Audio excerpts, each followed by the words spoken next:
Good day, y'all. This is Chief Jimmie Wideman with the Hampton Police Division with the HPD podcast. I'm accompanied today by Deputy Chief Kenneth Ferguson. Introduce yourself, Kenny. Hi, I'm Kenny Ferguson. I'm the Deputy Chief Police Chief with Hampton Police Department. This is our second episode. Last episode, we had some dialogue about Hampton Police Division experience and recruiting. And, to follow up on that discussion, because I'm passionate about our recruiting efforts, we're going to talk today about recruiting again. And some of the pitfalls and some of the, misconceptions about recruiting and police departments in general. And so we'll just have a less casual conversation about that. So how important, Chief, is diversity for you? It's absolutely crucial. I think an effective law enforcement should mirror the demographic of the community they're serving. And when I say that, I mean when people interact and have a contact with law enforcement, their local law enforcement, they should be able to see people that look like them, that have some of the same value systems that they have, that ideally are part of that very same community, because then they have a vested interest in the success of that community. So, diversity is extremely important, but also with that diversity, not only from, what you can obviously see and relate to regarding ethnicity or people from your community, but also diversity of experience, life experiences. And that's some of the things that we measure when we're identifying good candidates for the police division, is what kind of world experience and background do they have? What can they bring from those experiences to our community, to our agency, to enhance the quality of service we deliver? So, diversity is very, very important. So my next question would be, where we recruit from. We have a criminal justice academy at Bethel High School where kids are learning about the field of criminal justice. They may want to be lawyers. We have dispatchers, as well as law enforcement. And I know we have our SROs there, but we have instructors. And we actually did a mock, I think, early at the end of the year last year, which was a wonderful scenario that was put together. It actually took them from the incident to the courtroom to give them that full experience. I wish I had that when I was coming up. Oh, wow. The academies of the Hampton City Schools is amazing. And again, to your point, I wish we had that experience coming up. But it is such a rich environment for us in that you have a bunch of men and women, young men and women, that have already identified some interest in law enforcement, fire and rescue, emergency medical service, and law. And so it is a very rich environment for us to begin occupying that space, having those kind of dialogues, ride-alongs, apprenticeship opportunities where they can, actually experience the career itself, but not have the full commitment of, say, for example, signing on board to be either a fireman, police officer, or dispatcher, whatever the case may be. But it helps them decide if it's something, a career path they want to pursue for a lifetime. So I enjoy that we occupy that space with Hampton City Schools. Again, it is a rich environment. It expands our footprint for recruiting. And I am real eager to see how we progress with this program. I think on our last episode, I talked about I'm prior military. And it was a friend that had informed me about the Hampton Police Division. Military has always been a recruiting ground, if you will, for public safety or public law enforcement. But now we have SkillBridge. If you talk a little bit about SkillBridge. Yeah, SkillBridge is a great opportunity afforded to us. And essentially, say someone is looking to start their separation process for the military, but may be interested in a career in law enforcement, forensics, dispatching, something of that sort, they can begin the process, begin the academies before they fully separate, continue to receive their pay from the U.S. military. And as they make the decision as to whether or not upon separation they want to continue in law enforcement, they can at least begin the experience, have an advantage of seeing, what that looks like prior to totally separating. And then when they do, it's almost like a seamless conversion from their prior career in the military to a career in the Hampton Police Division. Again, whether that might be as a dispatcher, crime analyst, crime scene technician, or any of the other vast opportunities that exist in the police department. It's a great opportunity for us. We've had some success. We currently have a couple in our academy that is going on at this time, and we are actively recruiting in those spaces. So, and you kind of just touched on it just then. I came in, of course, I had the military. So no longer do you have to have that military background. Right. Your background could be in the area of technology, forensics, just a host of different things. So we don't have necessarily the folks that are coming in today. Are they mostly military folks or college students, or what are we seeing in terms of all the above? And I love that because, again, to that point of having diversity, we're paramilitary, less paramilitary than we once were, and that's obvious. So that concentration doesn't necessarily serve our purposes. I think most other law enforcement agencies, both locally and federally, now are coming outside of that requirement to have some prior military background. For example, FBI was looking for linguistics. They were looking for attorneys, accountants, things of that sort. We have some of those very same needs. Because, again, we serve a diverse community, and we have so many units where we have needs for IT personnel to help support our infrastructure operations, our high-tech crime operations. We look for accounting, people with accounting backgrounds, CPAs, because we have white-collar crime division down in our investigative bureau. People that have experience or prior background in the military, say avionics or aviation, because we have an unmanned drone program. Yes. Navy is a great recruiting ground for divers because we have a dive team. We have a Homeland Security unit. So the diversity that those people bring to us advantages us in our ability to provide services to this community. So I'm more interested in people with that diverse background than I am of the prior military, although they have value because, again, they come with life experience. They come with a paramilitary discipline. And depending on what their responsibilities were in the military, they bring that skill set. But we're not so dependent on the military for our resource of recruits anymore. Okay, so a young person's out there listening to you right now, and they're probably thinking, "Oh, okay, I like that. I can probably be a police officer." Well, Sure. Before I didn't think I could. But then, and I'm gonna go back to an experience I had when I first joined. I think one of the first calls on my own was a deceased person, and to see someone deceased. Right. We've had people that their first crime scene get shook and just, this is not for me, and leave. How do you prepare? What would you say about those folks that, or prepare them, or can you prepare them for?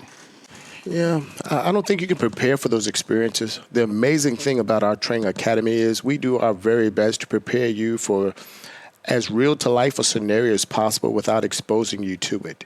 That comes by way of all the many experts that come not only from within our agency, but abroad, that come in, and our instructorship, our practical exercises, our dialogue with people that have had those experiences, it gives them the opportunity to at least have an introduction, but I don't think you can fully prepared.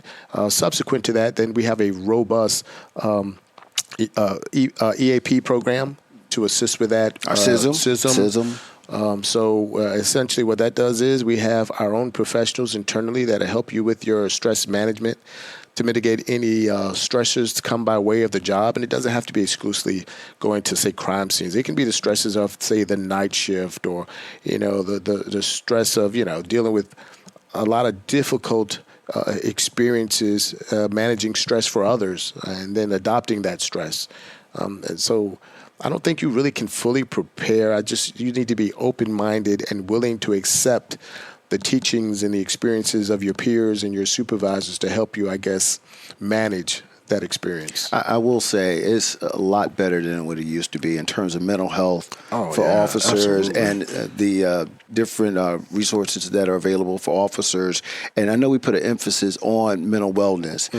When officers are at a scene or a critical scene, we do provide that service for officers. In fact, it's mandated that in certain situations that they go and get some mental health or counseling to assist them if they're having trouble with a particular scene or incident they may experience on the street. So that's something that didn't exist before. So Correct. I know we push a lot of mental health on wellness on the police department. So much so that we actually have a commander, Lieutenant Paula Scheck, who is our critical incident stress management commander, and she actually makes sure that when we have those type of scenes involving, say, juveniles or officer-involved incidents, not only for our law enforcement officers, our fire department, but also our partners and our neighbors in other public safety roles. She makes sure that after we identify such an occasion, that she deploys her resource of people to those agencies for the support of those individuals, whether they be internal or external, to make sure they have that opportunity to communicate any stressors and then defer them to the appropriate next level of professional intervention if that's required. So, yeah, we take that very seriously. The city of Hampton is great about providing the EAP program for our employees. So, yeah, we take that seriously because, as you very well know, it's a high-stress job, and we have a higher instance of stress related to that. So we want to make sure we take care of our best resource, which is our people. You know, one of the things I was always taught coming up was to don't have all your friends be in law enforcement. Have friends outside the agency and try not, as much as you can. I mean, balance your life is really hard in this job to have work-life balance.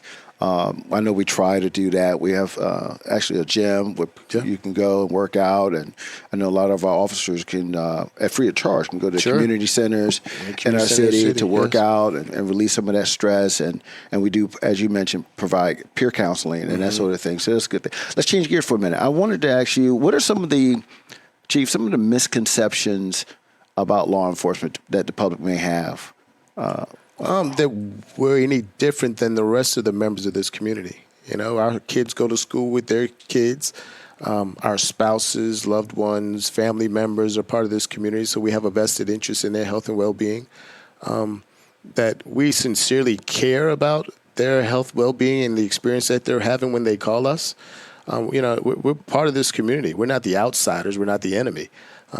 Every cop started as a regular civilian somewhere in somebody's community, and so we're just an extension of that. And if we're doing it right, they'll understand, know, and appreciate that. So that would probably be the biggest misconception, or that we get up in the morning looking for I guess, conflict or what have you. No, we're hired, we have purpose, but essentially our job is to insulate our good public from those that would take advantage of them. All right. And that's a good point that you bring up, because one of the other, as being part of the community, is that officers have take-home cars. Yes. And that's part of, being a Hampton police officer, if you meet the requirement, and being vested in a community. You see a police car in a community.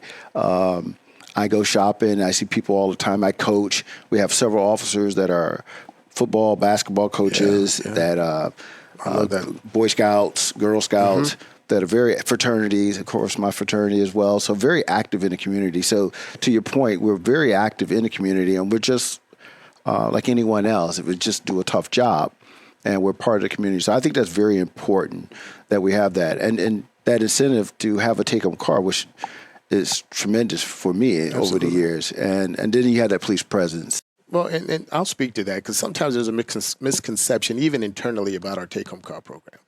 Essentially, our take-home car program is part of our community-based policing initiative. Essentially, you have officers that live in those communities, and you know that to be the case because you see a police car in your neighborhood. Not only do you have an enhanced rapid police response if the occasion arises, but again, it's a deterrent in your neighborhoods. It gives the officer an opportunity to rapidly deploy should we have a need to summons them. The officers that are, again, taking advantage of community activities, community events, coaching, things of that sort, wherever they find themselves present, then there's a police presence by virtue of that vehicle advertising the Hampton Police Division is present. And it also, again, it provides for a rapid response should an officer be commuting back and forth from work to home. Then if they see something that warrants their attention, they're best suited to respond to that. Although they may be in an off-duty capacity, they can immediately go on duty to address whatever issue presents itself while they're in that space. So the take-home car program, first and foremost, was designed and still exists as a community engagement incentive. I see where we're going to talk about some of the other misconceptions, again, is that, these guys are out here looking we're looking to keep peace and enhance the well-being of the community and the citizens. Nobody gets up, looking to brawl and have a bunch of difficulty while interacting with the community. On a perfect day, you don't have a bad interaction. You don't have a call for service, but reality of urban living is that's probably not likely. Right. We are looking for the best of the best. I continue to say that. How would you prepare yourself to be the best of the best? Just be of sound, good moral character. Make good decisions early on in life. Be responsible for your actions. Be accountable to yourselves and the others around you. Have an amazing work ethic because it will call on you to extend yourself beyond the limits that you knew existed. And again, just be open-minded, a great listener, a good communicator, and be here for the right reasons. And again, that is just being a person of service, a service to this community ideally is what we're looking for. I say this community ideally because we would hope that if you want to be of service and you want to come to our community to do that service. So, that's pretty much it. And certainly I advocate for anyone that wants to have an extended dialogue about what I personally am looking for to reach out to the Hampton Police Chief's office. And again, I have an open door policy. I respond to all questions. I have a available email, which is hamptonchiefofpolice.gov. And that's about it, Chief. All right. Thank you, Chief. Yes, sir. And again, thank you all for listening. And I encourage you to listen to the next upcoming podcast where we will extend our dialogue about recruiting. We're looking to have some hosts also accompanying me to, again, help us with that conversation. Thank you. Thanks for listening to Unveiled, a podcast that highlights the extraordinary men and women of the Hampton Police Division. To learn more about the Hampton Police Division, check us out on social media and on our website at www.hampton.gov/police.